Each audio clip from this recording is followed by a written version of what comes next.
త్వరలోనే భారతీయ జనతా పార్టీలో భారత రాష్ట్ర సమితి విలీనమవుతుంది. మాజీ ముఖ్యమంత్రి కేసీఆర్ కు గవర్నర్ పదవిస్తారు. కవితకు బెయిల్ కూడా వస్తుంది. తెలంగాణ ముఖ్యమంత్రి రేవంత్ రెడ్డి తాజాగా ఢిల్లీలో చేసిన వ్యాఖ్యలివి. అదేమీ కాదు, కాంగ్రెస్ పార్టీలోనే బీఆర్ఎస్ విలీనమవుతుంది. కేసీఆర్ కు ఏఐసిసి పదవి, కేటీఆర్ కు పిసిసి అధ్యక్ష పదవి, హరీష్ కు రాష్ట్రంలో మంత్రి పదవి లభిస్తాయి. ఇవి కేంద్ర మంత్రి బండి సంజయ్ చేసిన వ్యాఖ్యలు. తెలంగాణ రాష్ట్ర సాధనలో ప్రధాన పాత్ర పోషించిన ఒకప్పటి తెలంగాణ రాష్ట్ర సమితి, ప్రస్తుత భారత రాష్ట్ర సమితి నిజంగానే రెండు జాతీయ పార్టీలలో ఏదో ఒక దానిలో విలీనం కాక తప్పదా? 9.5 ఏళ్లు అధికారంలో ఉండిన బీఆర్ఎస్ నిజంగానే ఏదో ఒక పార్టీలో విలీనం కాక తప్పని పరిస్థితి ఏర్పడిందా? తెలంగాణ రాజకీయాల్లో అసలు ఏం జరగబోతోంది?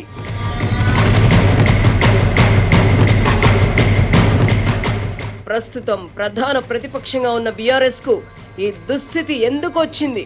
విలీనం వార్తలను బీఆర్ఎస్ ముఖ్యులు ఎందుకు గట్టిగా ఖండించలేకపోతున్నారు? కేసీఆర్ మనసులో ఏముంది వంటి ప్రశ్నలు ప్రస్తుతం చర్చనీయాంశంగా ఉన్నాయి.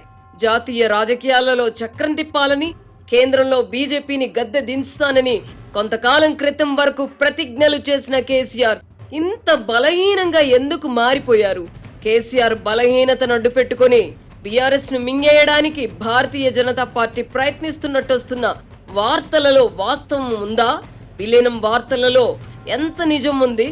నిజమే అయితే తెర వెనక ఏమి జరిగింది అన్నది ఇప్పుడు తెలుసుకునే ప్రయత్నం చేద్దాం.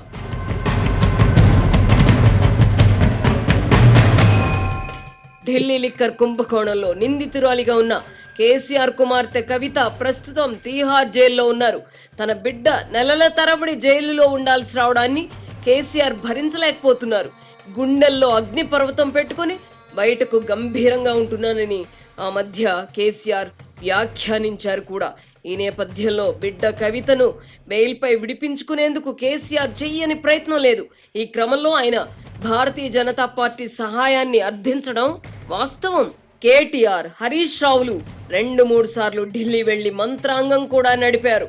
రాజకీయ వర్గాలలో ప్రచారం జరుగుతున్నట్టుగా వారిరువురు ఢిల్లీలో ప్రధాని నరేంద్ర మోదీ, కేంద్ర మంత్రి అమిత్ షాలను కానీ కలవలేదు.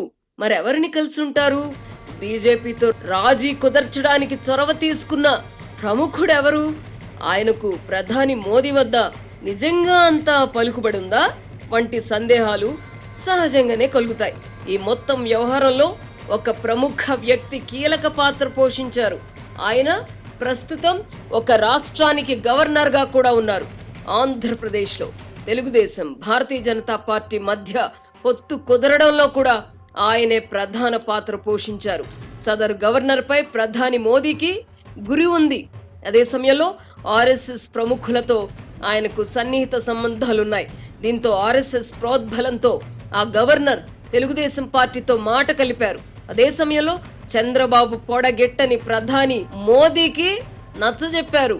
ఫలితంగా సదరు గవర్నర్ కు చంద్రబాబుకు మధ్య చర్చలు జరిగాయి. ఈ చర్చలలో స్థూలంగా ఏకాభిప్రాయం కుదరడంతో చంద్రబాబు నాయుడు ఢిల్లీ వెళ్లి హోంమంత్రి అమిత్ షాను కలిశారు.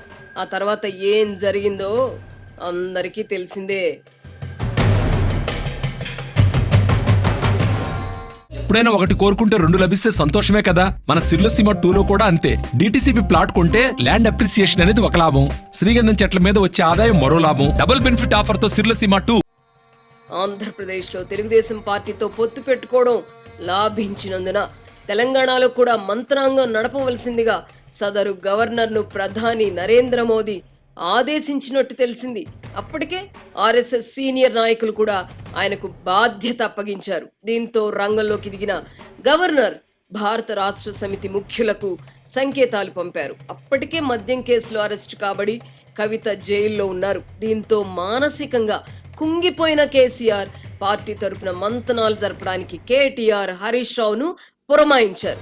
మొదటి దఫా చర్చలలో పెద్దగా పురోగతి లేకపోయినా రెండవ పర్యాయం జరిపిన చర్చలలో మాత్రం ఎవరికి ఏమి కావాలన్న దానిపై స్పష్టత ఏర్పడింది. భారత రాష్ట్ర సమితికి ఏమి కావాలో తెలిసిందే కనుక తమకేమి కావాలో రెండవ దఫా చర్చల సందర్భంగా సదరు గవర్నర్ తో పాటు ఆర్ఎస్ఎస్ నాయకులు స్పష్టం చేశారు.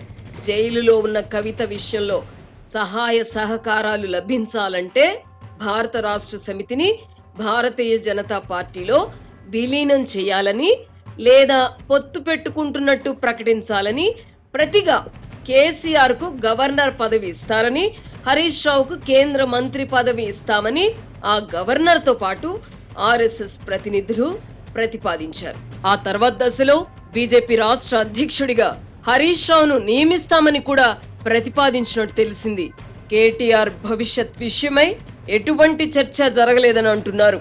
కేసీఆర్ కుటుంబం రాజకీయాల నుంచి నిష్క్రమించాలన్నది బీజేపీ పెద్దల అభిమతంగా ఉన్నట్టు చెబుతున్నారు. అయితే చర్చలు ఏకపక్షంగా ఉండడం, తమకు షరతులు విధించడాన్ని బీఆర్ఎస్ ముఖ్యులు జీర్ణించుకోలేకపోతున్నారు. పార్టీని విలీనం చేయాలని కోరవద్దని, పొత్తు పెట్టుకుని ముందుకు వెళదామని బీఆర్ఎస్ ముఖ్యులు ప్రతిపాదించారు. ఈ దశలో చర్చలు అప్పటికి ముగిశాయి. ఢిల్లీ చర్చల వివరాలను కేటీఆర్, హరీష్ రావు తమ నాయకుడు కేసీఆర్ కు వివరించారు. భారతీయ జనతా పార్టీలో తమ పార్టీని విలీనం చేయడం ఆత్మహత్య సదృశ్యం అవుతుందని భావిస్తున్న కేసీఆర్ అండ్ కో అప్పటి నుంచి మౌనంగా ఉంటున్నారు.